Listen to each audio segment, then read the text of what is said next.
Hello everyone, इस video में प्रशिक्षण की विधियां डिस्कस करेंगे। क्या क्या हैं प्रशिक्षण की विधियां? पिछली वीडियो में हमने प्रशिक्षण के लाभ पढ़े थे, कर्मचारियों को क्या फायदे हैं, संगठन को क्या लाभ हैं। ठीक है, हमारा टॉपिक है प्रशिक्षण की विधियां। और क्या बचा है हमारा? प्रशिक्षण और विकास में अंतर। वो हमारा लास्ट टॉपिक होगा नियुक्तिकरण वाले चैप्टर का। अब प्रशिक्षण की जो विधियां हैं इनको हम दो कैटेगरीज में डिवाइड कर सकते हैं, दो श्रेणियों में डिवाइड कर सकते हैं। कौन कौन सी? On the job and off the job. On the job का मतलब है कार्यस्थल पर, यानी कि काम करते हुए, कार्यस्थल पर रहते हुए। हम कहीं जा नहीं रहे हैं, जहाँ पर हम काम करते हैं वहीं पर रहकर अगर हम ट्रेनिंग ले रहे हैं तो उसे कार्यस्थल पर प्रशिक्षण कहा जाता है, या फिर on the job training methods बोलते हैं। और अगर हम कार्यस्थल से परे, कार्यस्थल से हटकर, वहां से हटकर हम कहीं और जाकर अगर हम ट्रेनिंग ले रहे हैं तो उसे ऑफ द जॉब या कार्यस्थल से परे प्रशिक्षण का नाम दिया जाता है। तो प्रशिक्षण की विधियां कितने तरह की हो सकती हैं? दो तरह की। कौन कौन सी? On the job and off the job. वो होता है ना, स्विच होता है, ऑन करते हैं उसको, ऑफ करते हैं। कार्यस्थल पर या कार्यस्थल से परे प्रशिक्षण। अब हमारे सिलेबस में क्या है? कार्यस्थल पर जो प्रशिक्षण है उसमें हमें दो ट्रेनिंग मेथड्स करने हैं, दो प्रशिक्षण विधियां करनी है। कौन कौन सी? प्रशिक्षणार्थी प्रशिक्षण और संयुक्त प्रशिक्षण। और कार्यस्थल से परे प्रशिक्षण में हमें करना है प्रकोष्ठ प्रशिक्षण। ठीक है, प्रकोष्ठ प्रशिक्षण को हम किस नाम से जानते हैं? वेस्टिब्यूल ट्रेनिंग के नाम से जानते हैं। तो इंग्लिश में भी हमें नाम पता होना चाहिए, कोई बुराई नहीं है। तो ऑफ द जॉब में प्रकोष्ठ प्रशिक्षण या वेस्टिब्यूल ट्रेनिंग, और ऑन द जॉब में प्रशिक्षणार्थी प्रशिक्षण और संयुक्त प्रशिक्षण। प्रशिक्षणार्थी प्रशिक्षण को हम अप्रेंटिसशिप ट्रेनिंग कहते हैं और संयुक्त प्रशिक्षण को इंटर्नशिप ट्रेनिंग के नाम से जाना जाता है। एक एक को डिस्कस करते हैं। सबसे पहले प्रशिक्षणार्थी प्रशिक्षण के बारे में बात करते हैं। एक्चुअली किसी विशेष कौशल को हासिल करने के लिए, किसी विशेष गुण को हासिल करने के लिए जब हम किसी निपुण व्यक्ति के अधीन रहते हैं और वहाँ पर हम ट्रेनिंग सीखते हैं, काम करते करते सीखते हैं, उसे हम प्रशिक्षणार्थी प्रशिक्षण के नाम से जानते हैं।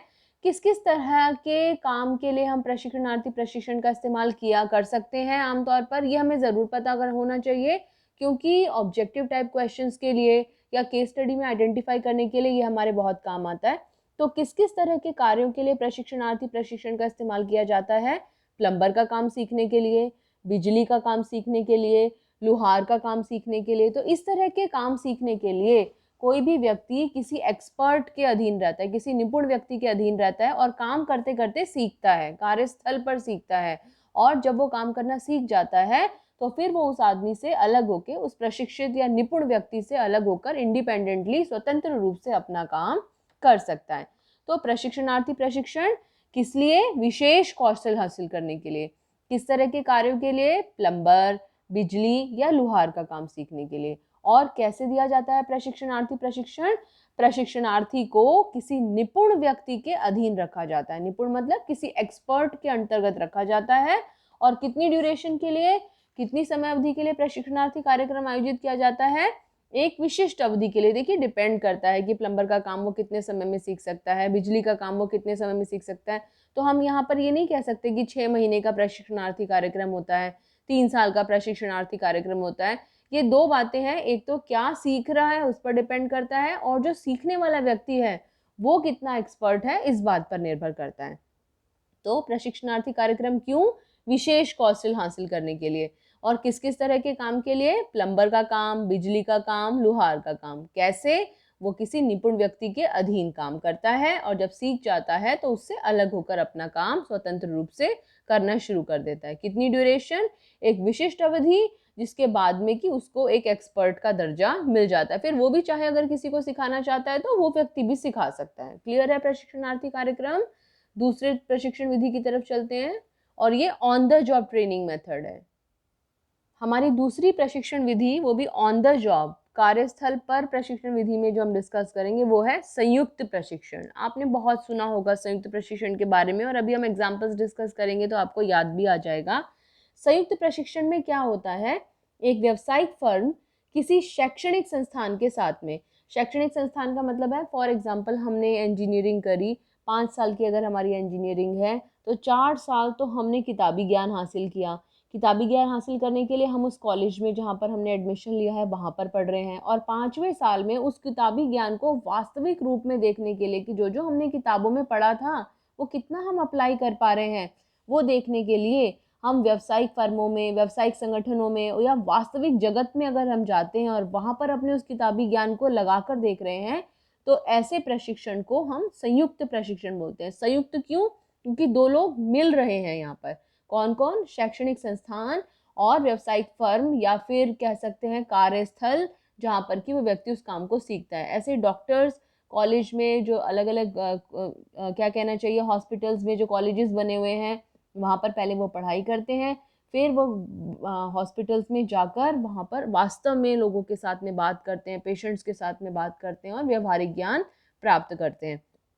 तो ऐसे ही आपने बीएड में देखा होगा, कभी आपके स्कूल में कोई टीचर्स आए होंगे, आपने देखा होगा कि वो क्या होते हैं, वो बीएड ट्रेनीज होते हैं, डाइट ट्रेनीज होते हैं, जिन्होंने कि अपनी शैक्षणिक संस्थानों में, कॉलेजेस में तो किताबी ज्ञान हासिल किया है, लेकिन फिर स्कूल्स में आकर एक्चुअली वो बच्चों को पढ़ाकर देखते हैं कि क्या वो उस काम को सच में कर पा रहे हैं या नहीं कर पा रहे हैं।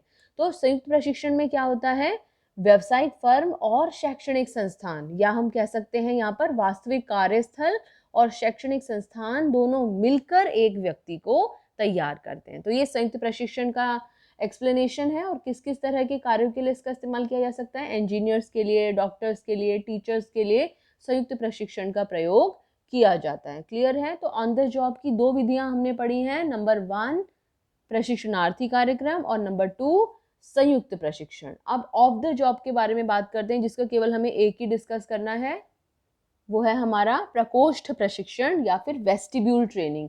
देखिए, प्रकोष्ठ प्रशिक्षण या वेस्टिब्यूल ट्रेनिंग में क्या होता है, बिल्कुल हमें कार्यस्थल जैसा वातावरण उपलब्ध कराया जाता है, जहाँ पर कि हम वही सब बारीकियाँ और वही सब चीज़ें सीखते हैं जो कि हम कार्यस्थल पर सीख सकते हैं, या जो प्रॉब्लम्स हमें कार्यस्थल पर आ सकती हैं। फॉर एग्जाम्पल, एस्ट्रोनॉट्स होते हैं, क्या वो सीधा स्पेस में चले जाते हैं, सीधा रॉकेट में बैठ के उनको स्पेसशिप में बिठाकर उनको स्पेस में भेज दिया जाता है? नहीं, उनको पहले धरती पर ही बिल्कुल वैसा ही वातावरण प्रदान कराकर और महसूस कराया जाता है कि अगर वो स्पेस है, वहाँ ग्रेविटेशनल फोर्स अगर कम होगी, गुरुत्वाकर्षण शक्ति कम होगी, तो किस तरीके से उन्हें चीज़ों को मैनेज करना है। ये सब चीज़ें धरती पर ही बिल्कुल वैसा ही वातावरण बनाकर उन्हें सिखाया जाता है। ऐसे ही एयर होस्टेसेस को अगर सिखाना है तो वैसा ही वातावरण जैसा कि उन्हें प्लेन में मिलेगा, पैसेंजर्स बैठे होंगे, उनको कैसे डील करना है, उस तरह का वातावरण प्रदान कराकर उन्हें सिखाया जाता है। ये नहीं है कि सीधा उसको एयर होस्टेस को प्लेन में चढ़ा दिया जाएगा और वहाँ पर ही वो अपनी सर्विसेज प्रोवाइड करेगी। नो। तो इसलिए प्रकोष्ठ प्रशिक्षण में क्या होता है, पहली बात, ये कार्यस्थल से परे प्रशिक्षण है, ऑफ द जॉब, यानी कि जहाँ पर काम कर रहे हैं वहाँ नहीं, वहाँ से अलग, वहाँ से हट के ट्रेनिंग दी जाती है। और इस प्रणाली में कर्मचारी अपने काम को उन्हीं उपकरणों पर सीखता है जिन पर कि उन्हें वास्तव में काम करना है। उन्हें बिल्कुल कार्यस्थल जैसा ही वातावरण दिया जाता है। एक्चुअली क्या होता है, अगर मशीनें या औजार बहुत ही उच्च श्रेणी के हैं, उत्कृष्ट श्रेणी के हैं, या ऐसे हैं कि अगर हम उनका एकदम से इस्तेमाल करेंगे तो हमें नुकसान हो सकता है, उन उपकरणों को नुकसान हो सकता है, इसलिए सीधा वहाँ भेजने से पहले हम उन्हें किसी बिल्कुल वैसे ही वातावरण में प्रशिक्षण या ट्रेनिंग देने की कोशिश करते हैं। हमें ये याद रखना बहुत ज़रूरी है कि ये प्रशिक्षण उन कार्यों के लिए सबसे ज़्यादा उपयुक्त है जहाँ कर्मचारी को सीधा कार्यस्थल पर भेजना उपकरण और उस कर्मचारी के स्वास्थ्य दोनों के लिए ही हानिकारक हो सकता है। अगर बहुत महंगे उपकरण हैं, बहुत जटिल उपकरण है, कई बार केस स्टडीज़ में लिखा हुआ होता है मशीनें बहुत जटिल हैं, बहुत महंगी हैं, हानिकारक हो सकती है, नुकसानदायक हो सकता है, तो किस तरह के प्रशिक्षण की आवश्यकता है? तो आप उसका आंसर देंगे कार्यस्थल से परे और प्रकोष्ठ प्रशिक्षण। दोनों शब्द मेंशन करने जरूरी होते हैं। अगर 1 नंबर का क्वेश्चन है तो आधा नंबर कार्यस्थल से परे लिखने का होता है और आधा नंबर प्रकोष्ठ प्रशिक्षण बताने का। तो इस तरीके से हमेशा हमें आंसर देना है। तो हमने 3 प्रशिक्षण विधियां पढ़ी हैं और तीनों को हमने कैसे कैसे डिवाइड किया है, 2 कैटेगरीज में, कार्यस्थल पर और कार्यस्थल से परे। कार्यस्थल पर में हमने प्रशिक्षणार्थी और संयुक्त प्रशिक्षण, और कार्यस्थल से परे में हमने प्रकोष्ठ प्रशिक्षण। अगर हमें बिजली का काम सिखाना है तो प्रशिक्षणार्थी प्रशिक्षण, टीचर्स के लिए संयुक्त प्रशिक्षण, इंजीनियर्स के लिए संयुक्त प्रशिक्षण, डॉक्टर्स के लिए संयुक्त प्रशिक्षण, एस्ट्रोनॉट्स के लिए प्रकोष्ठ प्रशिक्षण। तो इस तरीके से हमें चीज़ों को डिफाइन करना है। नेक्स्ट क्लास में विकास का अर्थ डिस्कस करेंगे और प्रशिक्षण और विकास में अंतर डिस्कस करेंगे, फिर हमारा नियुक्तिकरण वाला चैप्टर कंप्लीट हो जाएगा और हम अपने निर्देशन वाले चैप्टर की तरफ चलेंगे। Thank you.